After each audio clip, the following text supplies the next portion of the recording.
আমার দেশের মানুষ উপরে উঠতে চায়, উন্নতি চায়, একটা সত্যিকার অর্থে গণতান্ত্রিক ব্যবস্থা চায় এবং সেই গণতান্ত্রিক ব্যবস্থার মধ্যে দিয়ে কিন্তু সমস্ত বিষয়গুলোর সমাধানের পথ খুঁজে পাওয়া যাবে।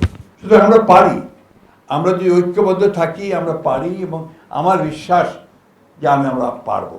আমি যে রাজনীতিবিদ হিসাবে আমি তো তাদের মতো আপনার টেকনোক্রেটস নই, এবং সেগুলো আমার জানানোর বিষয় নয়।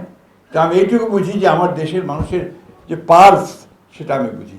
আমার দেশের মানুষ উপরে উঠতে চায়, উন্নতি চায়, একটা সত্যিকার অর্থে গণতান্ত্রিক ব্যবস্থা চায় এবং সেই গণতান্ত্রিক ব্যবস্থার মধ্যে দিয়ে কিন্তু সমস্ত বিষয়গুলোর সমাধানের পথ খুঁজে পাওয়া যাবে।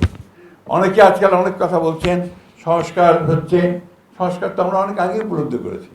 আমরা 2016 সালে আমরা প্রথম ভিশন 2030 দিয়েছি, যেখানে আমাদের সমস্ত পরিবর্তনের কথা, সংস্কারের কথা আমরা বিএনপির পক্ষ থেকে বলেছি, বেগম জিয়া বলেছেন।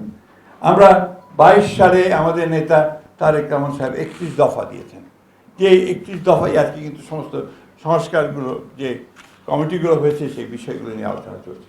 সুতরাং আমরা রাজনৈতিক দল হিসেবে আমরা অত্যন্ত সচেতন যে জনগণের যেটা প্রয়োজন এবং কালের যুগের সঙ্গে সঙ্গে যে পরিবর্তন আনা দরকার, রাষ্ট্র কাঠামোর যে পরিবর্তন আনা দরকার, সে ব্যাপারে আমরা অত্যন্ত সচেতনভাবেই আমরা সামনের দিকে এগোচ্ছি।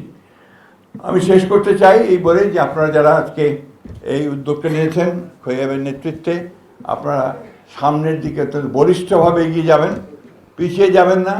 মৌলানা ভাসানীর যে স্পিরিট, সেই স্পিরিটটাকে সঙ্গে নিয়ে আপনারা এই আন্দোলনকে সামনে নিয়ে যাবেন। অবশ্যই সমস্ত জনগণ আপনাদের সামনে থাকবে এবং জনগণ থাকলে আগামী দিনের সরকারগুলো আপনাদের সঙ্গে থাকবে বলে আমি বিশ্বাস করি। ধন্যবাদ সবাইকে আমাকে আমন্ত্রণ জানার জন্য। ধন্যবাদ।